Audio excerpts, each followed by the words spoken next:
I was told that we're up to Tzibor, the third line on Yud Amud Aleph.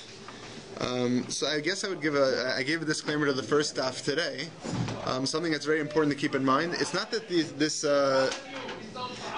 sugya, this part of the this section is complicated in terms of the Gemara itself. The difficulty is that we have to wrap our minds around the fact that a certain form of logic that we usually use is not in play here.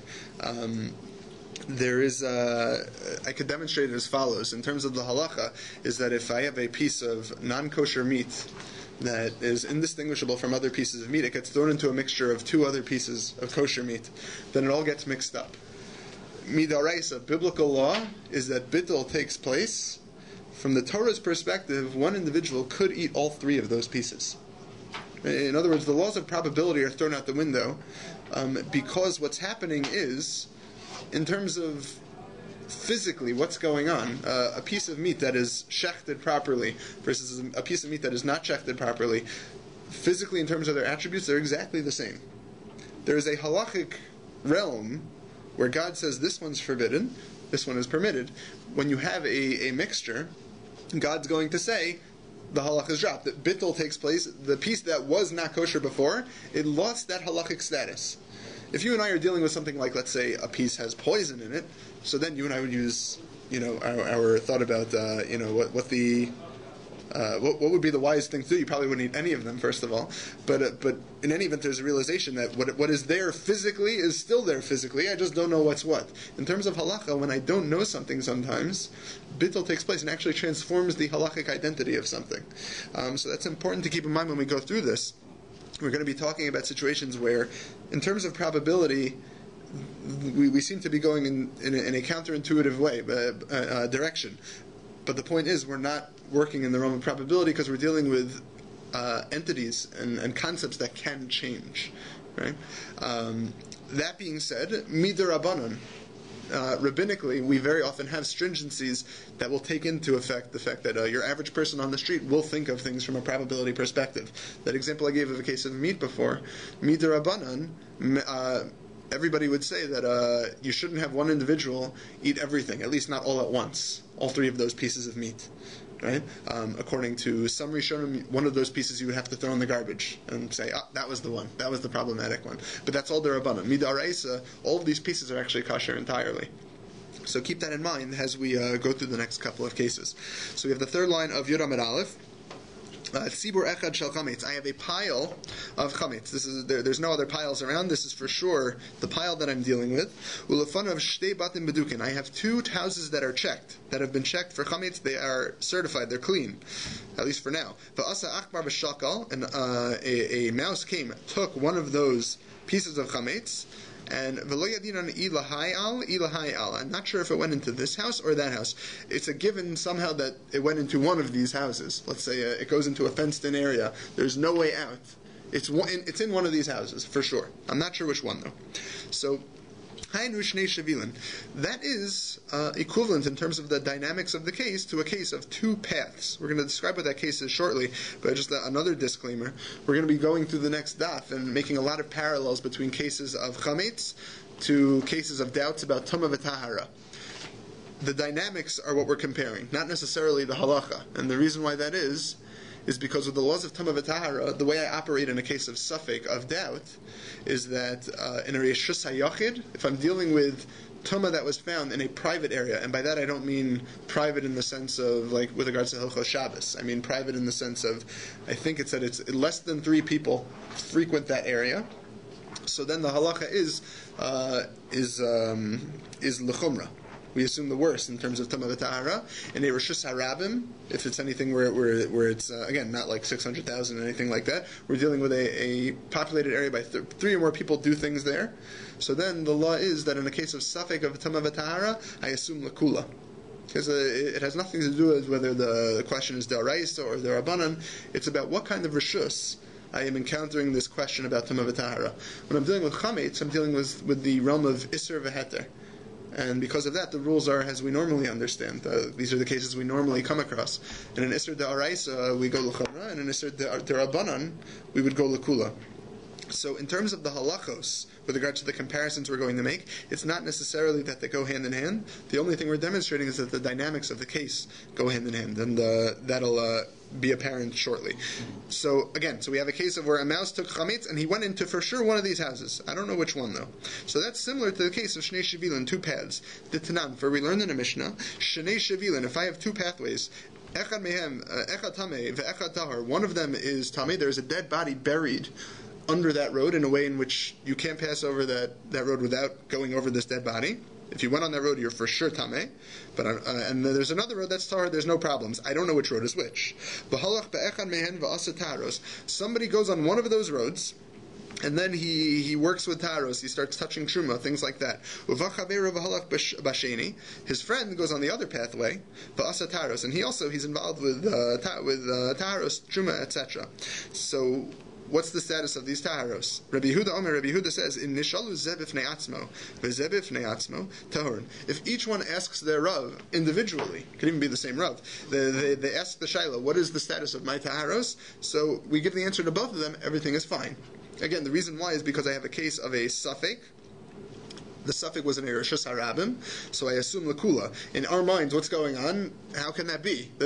One of these pathways is for sure Tameh, right? Again, so we have to acknowledge that the rules of Sfeikos don't necessarily correspond to the rules of probability. So if each individual asks you what to do in terms of practice, I say, you guys are fine. But if both of them come at the same time and they ask me the question, Tameh, and then I have to say that they're both Tameh, at least L'chumra. Tosa says this is a Din Derabanan. Again, because Midarabanan I am going to be concerned with people saying, wait a second, from a probability perspective, this makes no sense. Somebody went on the Tameh path. So Midarabanan, I'm going to say that you, when you're confronted with a contradiction in a straightforward manner like that, then you're going to have to rule them both as Tameh. Rabbi Yossi says, Beinkach u'beinkach tamein. In any event, they're tamei. Let's refine this machlokas a little bit more, though. Whether they come, Rabbi Yossi seems to be saying whether they come to you both at the same time or they come separately. Amar Rava v'yisema Rabbi Yochanan. Rava said, some say Rabbi Yochanan said, V'vas achas divrei akol tamein. If they come as one group, these two individuals, everybody agrees, but the Rabbanan and Rabbi Yossi, that you have to rule a chumrah for both of them, and that they're both tamei. But if they come one after the other, divrei akol tahorin. If they come one after the other, everybody agrees they're tahor, even Rabbi Yossi. So where is this machlokas that we just mentioned? Lo neklaku ela bivoli hishal alav al chavero. Well, what the machlokas is about is if one of these individuals comes to the Rav and says, what is the status of the taros I touched, and what is the status of the taros that my friend touched? The friend's not there, but he's asking for his friend also. So Rabbi Yossi medami le'levas achas. Rabbi Yossi says that, that's a clear, he says that's a clear contradiction. It should be treated in the same way if two individuals come to the Rav at the same time and they ask the question for themselves personally. Rabbi Yehuda says the contradiction is not as straightforward, and it'll be a case of one, it'll be similar to a case of one coming after the other, that you can say that both are tahor. The way you would operate is, I think Rashi explains it this way, is that the Rav will tell this one individual that comes forward, you are tahor, because the rule is that a suffix in a Reshus Harabim of Tama V'Tahara is Lakula. And he ends there. And the person that asks the question figures out on his own, oh, that means for my friend the same thing. And the contradiction is not as glaring, it's not as in your face. Therefore, there's no such din derabanan that requires us to declare everybody Tamei. That's the way the Rabbanan would think about it. Now again, what did we do? We just took this case because we wanted to make a parallel to the laws of Chametz, right? But again, the rules of Suffolk, Toma, Reshus Harabim, Reshus Yachid, it's irrelevant here. Instead, what I have is, with regards to Isser V'Heter, I'm not sure whether or not this house needs to be checked or not. So here too, we're going to say that there's a Suffolk Derabanan, right? The obligation to check my house after I've done a bittul is only the Rabbanan by nature. I am not in ownership of any chametz in here anyways, but the Rabbanan said I have to check in order to make sure that it doesn't arise a situation where I find something accidentally and instinctually take it and eat it. So I'm dealing now with the case of a mouse may have gone into my house with chametz. Can you be bittul on something that isn't there yet? No, but then I don't think you could, but then at the same time, so there's nothing stopping you from doing another bittul. It's much easier than cleaning your whole house. Right. So our discussion here is a mouse may have gone into my house with chametz. So at the end of the day, it's a suffix derabanan, and will be mekel. Okay, that's the only thing that we're doing in making the parallel of the cases, that the dynamics are similar in terms of how to view this suffix. Okay? So now, next case, suffix al, suffix lo al. Let's say a mouse grabbed a loaf of bread, it went in the direction, I guess, of my house, but I don't know whether it actually went into my house or not. Okay, so hainu bika, that's comparable to the case of the bika of this plain, this area that is used for farmland. The next couple of words might not belong in the Gemara, but we'll read them. We'll look at Rabbi Eliezer and Rabbanan, and it'll be a case in which Rabbi Eliezer and the Rabbanan have an argument with each other. Ditanan, for we learned in the Mishnah, again, this is a case of Tumah v'Tahara. Hanichnas levika b'yemos hageshamim. Somebody walks into the plains area of his town during the rainy season. The reason why that's relevant is in the rainy season, we are not allowed to just use other people's property as a pathway to travel through. The reason why is because during the rainy season, crops are developing. If you were to walk over them, if you were to trample over them, you would ruin a person's his yield. So during Yemos HaGeshamim, it's usher to go there. During Yemos HaChama, during the summer season where nothing is actually developing and growing, we allow people to pass through others' property just to use as a shortcut, etc. But in any event, so Yemos HaGeshamim, during the rainy season, you're not allowed to go there, so this area has the status of a Rishus HaYachid. No one belongs there. So it has the status of a Rishus HaYachid with regards to Tumah v'Tahara. Shilos in this area should be treated l'chumra. Okay. V'tumah b'sadeh plonis. Now, in one of there's one person in this area who owns a field, and there is a dead body buried in there. So, not in all the areas, but in one person's property, there's a dead body buried. For Amar Echad, one person comes and he says to his Rav, I guess, he asks the following question. Halachti b'makom halaz. I went through such and such an area. I don't even know if I went into Ploni's field where that dead body was buried. So, am I tameh, am I tahor? Rabbi Eliezer metaher. Rabbi Eliezer says it's fine, the guy's tahor, v'chachamim metamim. The chachamim say no, he's tameh. So what's the reason? Shaya Rabbi Eliezer omer safik bia tahor, safik magatama tameh. Rabbi Eliezer says that if my doubt is in the first place, I'm not even sure if he went into so-and-so's property where the dead body was buried. So then what I have is, I have a sveik, I have two sveikos on my hand. I'm not sure if he went into that property on the one hand. And second of all, even if he went into that property, I'm not sure if he walked over the area that the dead body was buried in. That's Rabbi Eliezer's opinion. That's why he's ruling L'kula. If it's just, I'm not sure if I definitely went in the property where the area where that dead body was. I don't know if I walked over that spot or not. So then, Rabbi Eliezer would agree. Safek Toma in Rishus HaYachid, I would assume L'chumra. The Chachamim who said it's Aser in any event, they would respond, you can't just turn this into a Sfeika. It's all one Safek. You're getting into semantics now. The entire doubt is whether or not I walked over a spot where there's a dead body, right? The fact that certain people have different property lines is arbitrary. It shouldn't introduce a second suffix to this case. What would Rabbi Eliezer say to defend himself in that is complicated. But in any event, we're bringing that case up to show the dynamics there are similar to the dynamics with regards to a mouse. I'm not sure whether he went into my house or not. Rabbi Eliezer would say that is a case of a sveika. I'm not sure if the mouse went into my house or not, and even if he did, he may have eaten the whole thing. So two sveikos. The Chachamim would say, it's one suffix. Whether or not there's chametz in my house or not. Right? It's not about whether it went in and then if it's still there. It's one suffix. Now the dynamics are borrowed. Again, that's just the dynamics. In terms of the halacha, with regards to chametz, you're dealing with a din d'Rabbanan, we're going to be makel in any event, even if it is just one suffix. Because it's a subject of whether or not I have to check my house or not. It's just that Rabbi Eliezer would say you don't need to come into Safek D'Rabbanan L'Kula. It's because you have two Sveikos. The Chachamim would say you have one Safek, but still they would say, again, L'Kula, you don't need to check your house. Yes? Yeah, very briefly, what's the distinction, what's the implication of one Safek versus Sveika? So Sveika, even in a Din D'Oraisa, most of the time, we're going to rule L'Kula. Okay.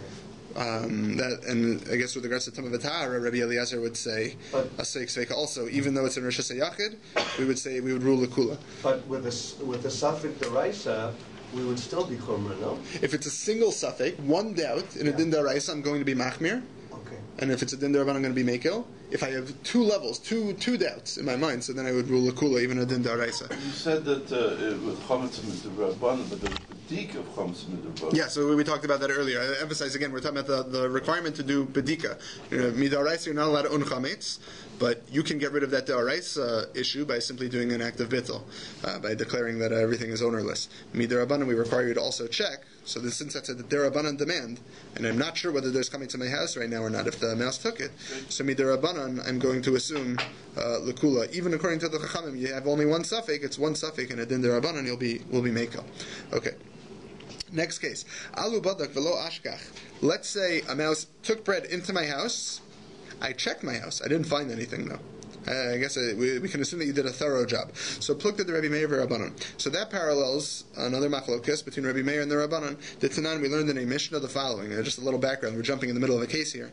I'm dealing with. I have 3 piles of stones. A piece of a dead body, which is tameh. It's the requisite size. It's in one of these piles. I don't know which one. So what happens when I check all 3 piles and I don't find that piece of corpse of tumah? So Rabbi Meir says, Kol davar shebechezkas tumah la'olam hu betumaso.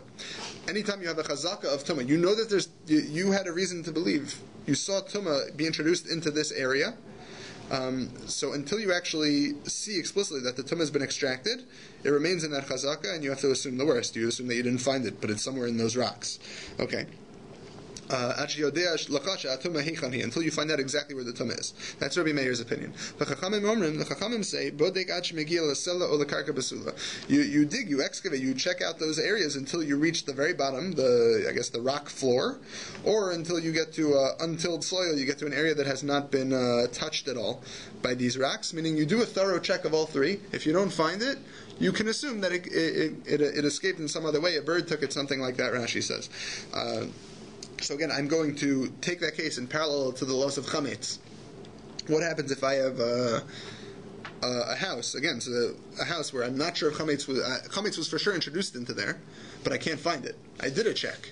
So again, the same thing we would say is you can assume that, according to the Chachamim, you can assume that you did the best you could, and it must be that therefore it escaped in some way or another. Most likely in this case, that the mouse ate it. That would be what we would say in such a situation. Okay. Next case, alu badak ve'eshkach. Let's say a mouse brings bread into my house. I check my house and I find a piece of bread. The only doubt now is this the piece of bread that the mouse brought in, or is it a different one? What is this? This is just Erev Pesach. This is. Yeah, we're talking about Erev Pesach when I have to be concerned about chametz. So pluked at the Rabbi Shimon Gamliel. So this will parallel a machlokas between Rabbi Yehuda Hanasi and Rabbi Shimon Gamliel. The Tanya I learned in a brisa. Sada shenevad ba'kever. Let's say there's a field in which a grave was buried, but it was lost. It's somewhere in here. We don't know where. So if somebody goes into that field without anything else being done yet, so he should presume that he's tameh. He should assume that he walked over the area wherever that dead body is. Nimtza ba'kever. Let's say you're doing a search. You find the dead body. You find that grave. So haniknas lesocha tahar. The guy that then goes into that field after it's been removed is tahar. You can assume that he's fine. Shani omer kever shavad hu kever shenimtza. I will assume that the grave that was found was the one that was lost. Okay, Rabbi, that's Rabbi's opinion. Rabbi Shimon Gamliel says, Tibade kol asade kula. No, you got to check the entirety of the field, because maybe the grave that you found was not the one that was lost. In other words, so now paralleling that to the laws of chametz, if a piece of bread was definitely brought into my house by a mouse, does that mean I have to look in my house? It was a checked house before then. Do I have to look in my house until I find a loaf of bread and then I'm done? Or do I have to search the entire house even after I find that loaf of bread? So Rabbi would say you're fine once you find that one piece. Rabbi Shimon Gamliel would say no, you have to look through the entire house, you have to do a thorough search. Okay. The next couple of Gemaras might most likely serve as the basis for the custom of putting 10 pieces of bread around your house before B'dikas Chametz. The basics of this Gemara do not indicate that at all. I'll describe why. But Heniach Teisha V'Matzah Asara. Let's say you place down 9 and you find 10 pieces of bread. So just first of all, let's talk about that minhag. What this likely means is not that somebody is doing before B'dikas Chametz, he's putting it around all over, etc. But what it means is he knows in his mind, he's keeping track of where chametz is in his house. He's very careful about it. He thinks he's got 9 pieces of chametz in various areas. That's what he can recall. But anyway, so let's say he thinks in his mind that 9 are placed in his house in various areas. He does his bedika, as is required. He finds 10 pieces. So now the question is that just, okay, I happen to have found an extra one that was lying around, and then, okay, I'm great. Or do I say, no, that shows that this person's cheshbonos, his understanding of what's going on in his house, is totally flawed, and he now has to search the entirety of his house again. So plukta the Rabbi v'Rabbanan. So machlokes between Rabbi Yehuda Nasi and the Rabbanan. The Tanya, we learned in the Brisa, haniach mana umatza masayim. Let's say a person has a bag that he keeps all of his meiser sheni money in, money that he has to spend towards food, other products in Yerushalayim. Okay, so it can't be used for mundane purposes. He takes a money, which is 100 zuz. He puts that in his bag, dedicated for meiser sheni. When he goes to Yerushalayim next time, he'll spend it there. But then later on, he opens his bag and he finds 200 zuz. He finds more than he had placed there originally. So Chulin u'maser sheni mu'uravin zeh bazeh. Divrei Rabbi. Rabbi's opinion is that you assume that what happened, I had my bag with the meiser sheni money dedicated inside of it. Some chulin, some regular money got mixed into. The problem is not like the Dikas limits. What if you put down 10 pieces and you find 11? We're going to get to that. Okay. But here, so what's going on here? Rabbi Yehuda Nasi will tell you, okay, the money that you had meiser sheni money dedicated to, fine. Some other money got in there too. What do you do with the rest of that money? It might be meiser sheni, it might not be. You could do one of two things. You could spend it in Yerushalayim, so to speak, l'chamra, right? Okay, if it's chulin money, fine. So I'll spend it in Yerushalayim too. No big deal. There's nothing asur about using regular money and using it in Yerushalayim.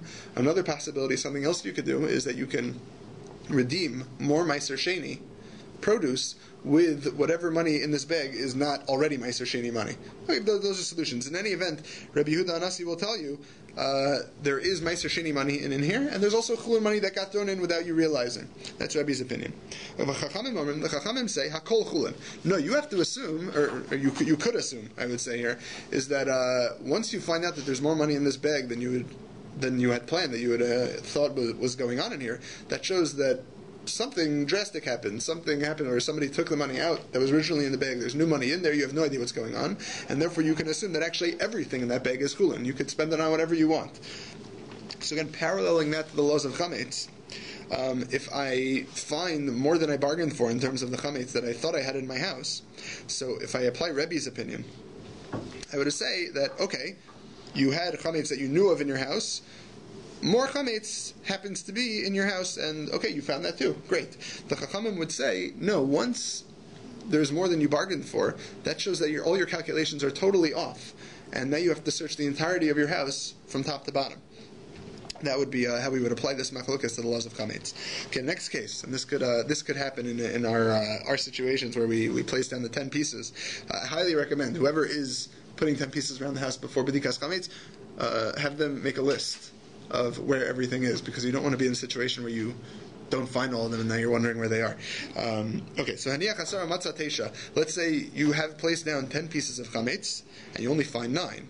So hainu seifa, that's going to be the seifa of this brisa that deals with the laws of meiser sheni. The Tanya I learned in a brisa, haniach masayim matzah mana. Let's say I placed 200 zuz into my bag of dedicated to meiser sheni. Later on, I open my bag. I don't remember spending any of this. I don't remember using any of it. I find, however, only 100 zuz. I find less than I put in originally. So mana munach umana mutal divrei Rabbi. Rabbi will tell you that what happened was, okay, so the money that is in there is the meiser sheni you placed there, and another 100 zuz of it happens to have somehow got out. But the money in the bag, you should assume, is meiser sheni money. The Chachamim say, though, hakol chulin. No, again, once it's been demonstrated that you're not on top of things, you don't know what's going on in here, then you assume that there's been an entire switch, and that the money that's still in there is chulin. So if I would apply that to the laws of chametz, which is what we're trying to do here, it would be that Rebbe would tell you, if you only find 9, let me think about this. If you only find 9 pieces of chametz where you originally put 10, what's the halakha? I think you have to keep looking until you find number 10. But if you find number 10, then you're done. That's the rule. The Chachamim would tell you, though, no, once you only find 9, and you're not on top of things, that shows everything is hefker in your house. Right? It's not where you thought it would be, or you don't realize what's going on, so now you have to check. Even when you find that 10th piece, eventually, you have to continue checking the entirety of your house until it's all, for sure, shown to be chametz free. That would be how we would apply that rule here. Okay. Yud Amid Beis. Next case, haniach bezavizu umata bezavis acheres. If you placed chametz in one corner of your house, that's where you remember it to have been placed, and then you find it in another corner of the house, but I guess it's recognizable to the point where you know it's the same piece. Okay, does that affect what's going on with regards to my obligation to do a bedika? You could argue which we will shortly, is that if I thought it was in one corner and it's not, that shows again, I have no idea what's going on in my house. I have to do a full, thorough search. But we say, plug to the Rabbi Shimon Gamliel Rabbanan. It's going to play out as it's machlokas between Rabbi Shimon Gamliel and the Rabbanan. The Tanya, we learned in a braysa, kardom she'avad babayis. Let's say I have an axe in my house, and it's lost. All of a sudden, it's nowhere to be found. Habayis tameh. You have to assume that your house, all the items in it, are now tameh. Why? Shani Omer Adam Tameh Nichnas L'Sham V'Natlo. I will assume that it was stolen. Somebody went in, took it, and he was also matame everything else in your house, because people that steal things are generally the kind of people that don't care about Tumah V'Tahara either. So that means your house was invaded. That means people have been around touching things. You have to assume, with regards to Tumah V'Tahara, the worst. It brings a whole new level to the idea of feeling violated when somebody robs your house. Everything's tummy now too. You can't find your keys. Right. So Rav Shimon Gamliel, you probably have to deal with an item which is not the kind of thing that you lose. I think that's where this opinion would come up according to the Rabbanan. Rav Shimon Gamliel says, Habayis tahar. No, everything's fine. Your house is tahar. Shani Omer heshilo la'achar v'shachar. You must have lent it out to somebody and you forgot that you did. You can't find it. Okay, that doesn't mean somebody robbed your house. Oh, shenat l'mizavisu v'niach bezavis ha'acheres v'shachach. Or that somebody took the axe and place it from one corner to the other. The Gemara asks a question now on this price. Zavis mandach hashmei. When did we mention anything about it being in another corner? It sounds like it's just gone in this price. There's nothing about it finding in another corner. To say chasur mechsar avachi katani. Now the text is deficient, and here's how it should read. Chasur mechsar. I'll just point out, like anytime we go through the chasur mechsar in the Gemara, is at least the mainstream approach of a chasur mechsar is it's not that there's a flaw. Chasur mechsar, this term that we just did, that the text is deficient, is as I would translate it. That doesn't mean that there was a mistake in the transmission of the oral Torah here. What it means is that for the sake of brevity, we shorten the case in a way that it's very obviously something's off, in a way that you can fill in the details yourself. And that way, you get the shortened form in there. And even though it might be a little bit confusing. So we're saying here, Chaser Machsar, this brisa was written in short form, intentionally confusing so that you could fill in the details yourself. And here's how it should be read. Kardom Sha'ava Babayis, I have an axe. It's lost in my house. I don't know where, or not necessarily in my house. I have no idea where it is. So, Habayis is Tameh, the house is Tameh. Shani Omer Adam Tameh Nichnas L'Sham V'Natlo. Again, I assume that somebody who was a thief went in, took it, and also touched everything else and messed it up with regards to Tumah V'Tahara. Or let's say another case, Sheheniko B'Zavizu, Matzah B'Zaviz Acheres. What about in a case of where I remember putting my axe in corner X, I find it all of a sudden in corner Y. Habayis Tameh. Again, the Rabbanan would say the house is Tameh. Shani Omer Adam Tameh Nichnas L'Sham V'Natlo Mizavizu V'Nichu B'Zaviz Acheres. I'll assume somebody took it, used it, borrowed it, and placed it in a different corner, and he was matami everything in the process. Why do I assume this person is a tamei individual, somebody that doesn't care about Tumah V'Tahara? An important halacha. When you have items that belong to somebody else, you are not allowed to borrow them without their permission, unless you have absolutely no reason to think that they would be makbid in particular about it. That is a law that is very often broken in today's day and age. People borrow things without asking when they really should. But we're calling a spade in this Gemara. If somebody borrows your axe without asking, they are a thief. And if they're a thief, we don't trust their concerns about Tumah V'Tahara, and therefore we assume that your house is Tameh when they were looking around for that axe. If they borrow a spade. Same thing. Rav Shimon Gamliel says, Habayis tahar, the house is totally tahar. Shani Omer hashilo lachar v'shachach. I'll assume you lent it, in the case where you don't know where it is at all, I assume you lent it out to somebody, you forgot that you lent it out. Or in the case of where I found it in a different corner than I thought, I'll assume that was you that moved it around. You just forgot where you had placed it. Okay. In any event, what are we doing? We're taking this case, we're applying it to the laws of chametz again. So the case was where I find chametz in one corner, which was a different corner than I thought I had placed it. So the Rabbanan would assume that means you have no idea what's going on in your house, and therefore you have to check your house thoroughly again. Just finding that one piece of chametz is not enough. But Rav Shimon Gamliel would say, no, okay, you moved it around at one point, you didn't realize. You could assume that piece was the one that you placed there initially, and with regards to everything else in your house, you're on top of things, and therefore you don't need to do another bedika. Okay. Amar Rava. So now I think we're done now with all the various parallel cases, and we're going to talk about a few other issues. Amar Rava says, Achbar niknas v'kikar befiv. Let's say a mouse goes into your house, he's got a loaf of bread in his mouth. You chase after that mouse, you want to get the chametz, you don't see the mouse anymore. All you see on the floor now is a whole bunch of crumbs. Tosfos point out that the crumbs have to be of similar size, that they have to add up basically to the quantity of this loaf of bread that you saw the mouse take in. So now, if that happens, Sarek Bedika, you have to check your house still, even though you found those crumbs. It's not the way of a mouse to just leave crumbs lying around. They like to eat everything. So if that's all you find, you should assume that that is other crumbs that you found. And the mouse that took the loaf of bread into your house, that's somewhere else. You have to do a full check of your house. But Amar Rava says, Tinok nitnaks v'kikar biyado. If a baby or a child, this is more common for us, a child goes into the house, you clean your house for Pesach and everything, but you didn't keep an eye on the grandkids, something like that. They go in and they have a loaf of bread in their hand. You chase after them, and there you find crumbs. What happens? So ein tzarich bedika. There you don't need to check your house. Again, the crumbs are equal to the amount of bread that you saw the child bring in. It's the way of a kid to just crush things up and to not eat everything. So you can assume that the crumbs that you found are in fact the loaf of bread that the child originally brought in the house. No need to do a bedika of the rest of the house. Okay. Rava asks a question. Let's say a mouse goes into my house, he's got a loaf of bread in his mouth. A mouse comes out of my house now. That very same house with a loaf of bread in its mouth. Mahu, what's the din? Do I have to check my house? Well, what are the possibilities? Mi amrinan hainu hai da'al v'hainu hai denafa. Would I say that this same loaf of bread that went in is the same loaf of bread that came out? That's one possibility. Or do I suggest that no, maybe this is a different loaf of bread that's coming out, and the one that went in is still there. I have to look and do a search. Mouse. Different. I mean, what we really care about is the bread. It could be a different mouse too, right?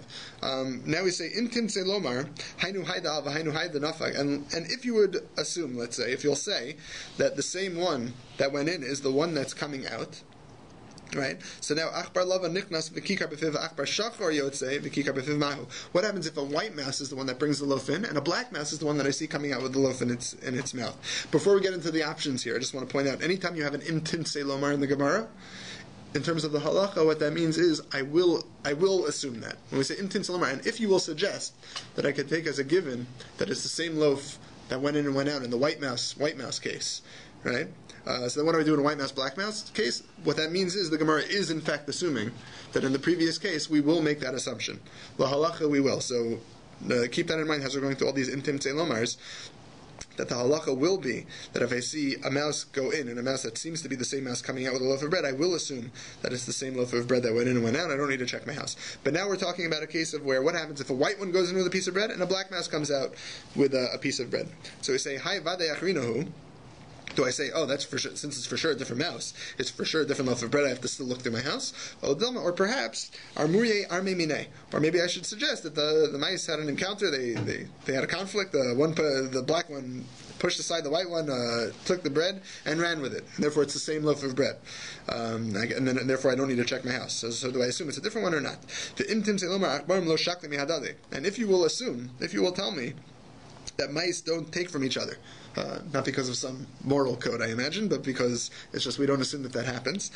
So then, achbar nichnas v'kikar b'viv. What about the following case? Let's say a mouse goes into my house, he's got a loaf of bread in his mouth. V'chulda yotza v'kikar b'viv mahu. And now, not a mouse, but a weasel comes out, a bigger creature, a more intimidating creature comes out with a loaf of bread in its mouth. What's the din there?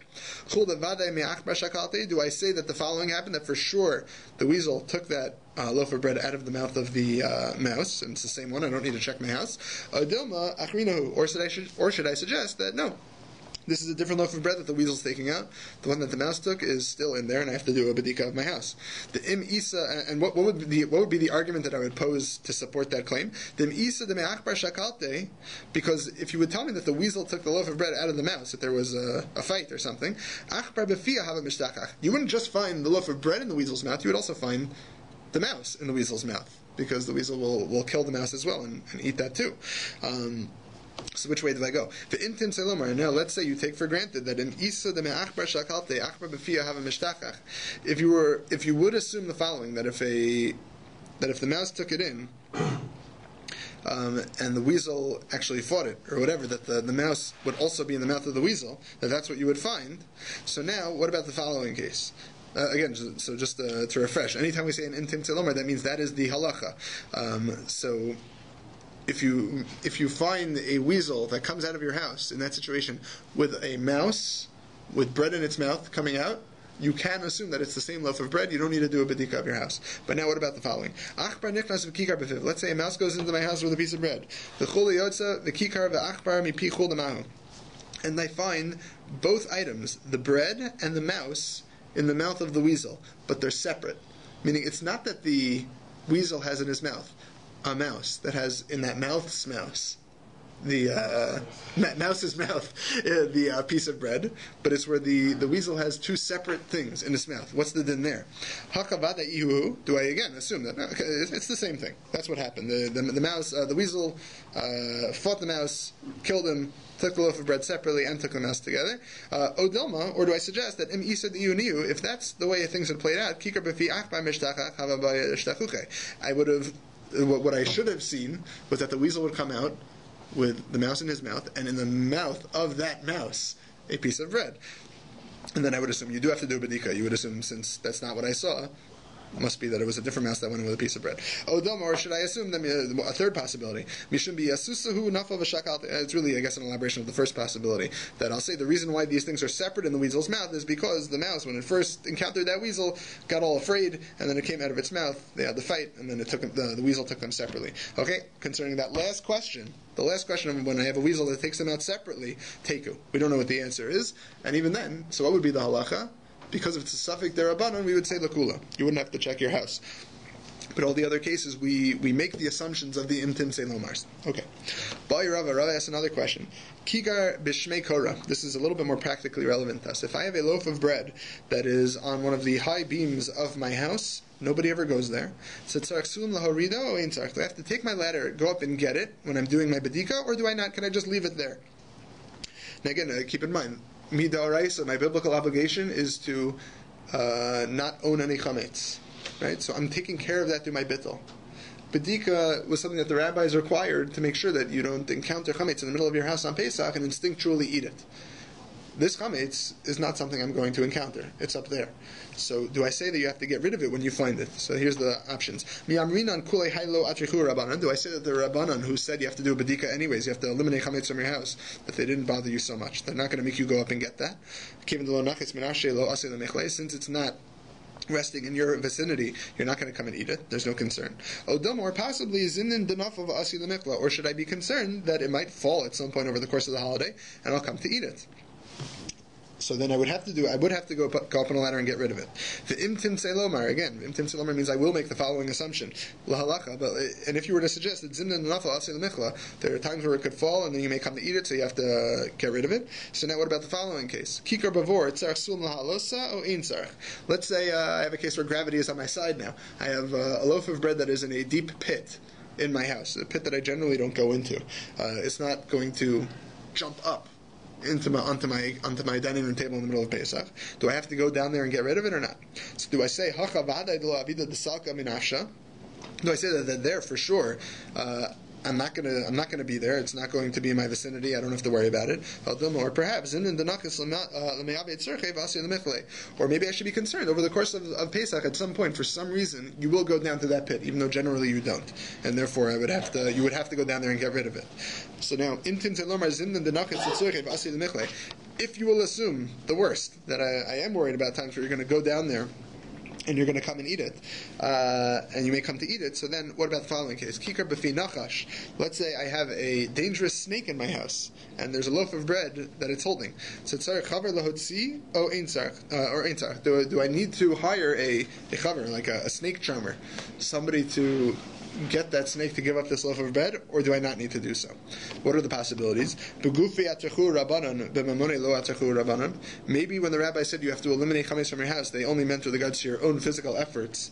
But if it comes to the point where you have to hire people, specialists to get rid of it, that we're not going to be so makbid. We're not going to require you to do that. This chaver is different than the chaver we have. The chavar? Yeah, this is a chaver in terms of somebody who knows how to deal with snakes. That's all I mean. Odoma loshna, or perhaps there's no difference. That if you know that there's it's a dangerous situation, you can't go. I wouldn't recommend that you go and get it, but you would have to spend money to have somebody else help you get the loaf of bread out of the clutches of the snake. Is chavar a snake charmer? Is that the name of a profession, a chabar? I think so. Yeah. No. Chaver, so It should be pronounced chaver. Sorry, my mistake. So Teiku, the question stands unresolved, meaning that one stands unresolved. If I have to spend money to have a specialist come in and get chametz out of a dangerous situation, it might be that there I don't have an obligation to eliminate it. You better get rid of the snake anyway. Yeah, you should probably get rid of the snake anyways. This is relevant though lahalacha. It's very important to the conversation of, let's say I have chametz behind some big appliance. I'm not going there over the course of the holiday. Do I have to, drag out the oven and get rid of it? So this Gemara would be providing a firm basis to maybe say not so. It would be at the end of the day a teiku, a savid derabanan l'kula. But at the end of the day, because at the end of the day it's based on a suffix, what we would say is, here we would assume actually the kula because of the imtin seloma rule. But many say that since it's not something that's hard to do, get some detergent as a solution. Pour it all over, make the chametz so that it ceases to have the identity of chametz, and then you're covered, without having to drag your oven out of place. So that's something that we generally do in practice. But this Gemara is a very important makor for that. Let's go a little bit further. Let's do the Mishnah. Submission. Rabbi Yehuda says, Bodkin or Yodalid. Rabbi Yehuda says you check for chametz, as you learned at the very beginning of the Masechta. Or means the evening of the 14th of Nisan. Ubi Yodalid b'shachris. Right now, I'm going to read the Mishnah as the Gemara will assume at first that you check not only on the night of Erev Pesach, you also check in the morning of Erev Pesach. Uvishas habiyor, and also you're going to check a third time during the time in which chametz is supposed to be burned. What that means is from the 6th hour until chatzos hayom, where you have an obligation to burn your chametz. That will be the third time which you check. Sounds very demanding.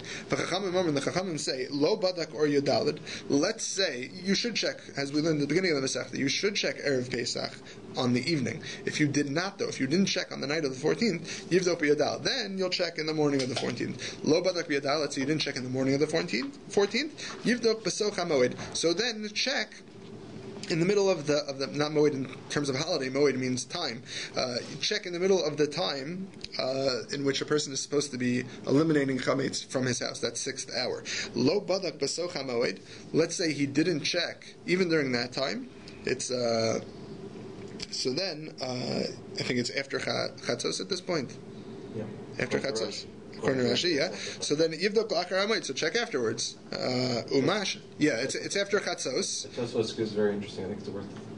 Yeah, Rashi points out. I think Rashi points out, which will be relevant later on in the Gemara. Rashi points out, when do you check again? You check after chatzos.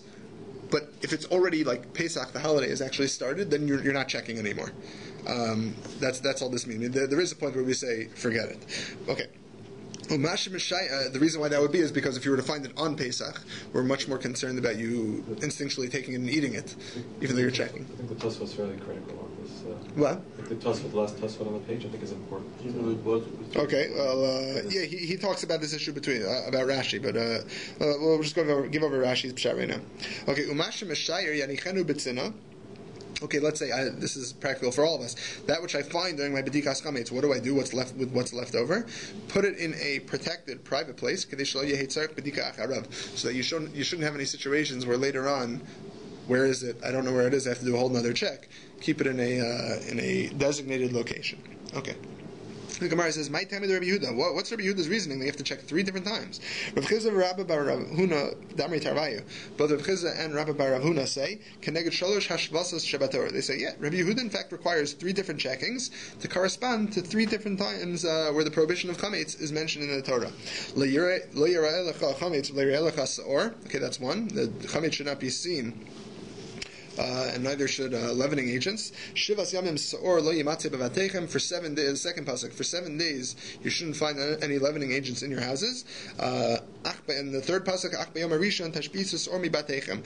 And on the first day you should remove all leavening agents from your house. Okay, 3 different makoros yield 3 bedikos according to Rabbi Yehuda.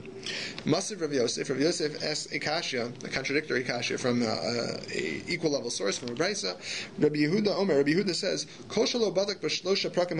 if you don't check during these 3 times, shuv eino bodek. You don't check at that point. Too late. I mean, that would disagree with the Rabbanan in our Gemara, in our Mishnah, who said that after the Moed you would check more. Okay. It sounds like then, based on this brisa, the machlokes is not about how many times I check, The machlokes is purely about what happens if I reach the moed and I haven't yet checked. Should I, I get to Chatzos and I haven't yet checked, what should I do? That's what it sounds like. It's not about Rabbi Yehuda saying that you have to check on 3 instances. Machlokas is purely about what to do if I missed the boat. Mar Zutra Masni Hachi. Mar Zutra taught the question as follows in a way which is much more explicit. Masav Rav Yosef, that Rav Yosef asked from the following brisa, where the text will be a little different. Rabbi Yehuda says, Koshalo Badak Be'echad Mishlosha Prakim Halalu. Somebody that does not check during one of these 3 times, therefore in this brisa it's very explicitly shown. Rabbi Yehuda thinks you only need to check at one of these instances. Shuv eno bodik. Then at that point it's too late. Don't bother checking anymore. End quote of the brisa. Now alma b'shuv eno bodik kudepligi. You see that the machlokas again is purely about what happens if I missed the boat, if I didn't check at the time where I should have. But it's not about how many times I check. So how can you make a claim that Rabbi Yehuda says you have to check on 3 different occasions? So you say, Ella, the answer is, Ella Rabbi Yehuda nami im lo badak amar. Right? Rabbi Yehuda, at the end of the day, he only requires 1 badika. And he's also discussing, if you didn't check on the night of the 14th, check on the daytime of the 14th, etc. He only requires 1. Bahaka bahakim ifligi. What's the machlokas about then? Mar savar mikame isura in. One opinion, the Rabbanon, they hold that, hold on. Sorry, no, this would be Rabbi Yehuda's opinion, that before the Isser kicks in of owning Chametz, meaning before Chatzos, yes, check, no matter when, as long as it's before Chatzos.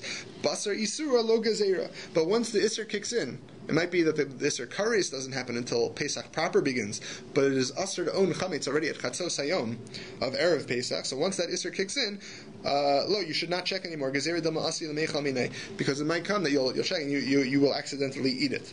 For Rabbanan Savre, the Rabbanan, the first opinion in the Mishnah, who say check as long as it's not Pesach yet, say lo gazrinon. They would say there's no such gezerah. You should always be checking even after Chatzos, even though there's an Isser Chametz that is kicked in at that point. Since it is not yet an Isser Kares, we would recommend that you continue to you still have an opportunity and you should look. Okay, we'll end here.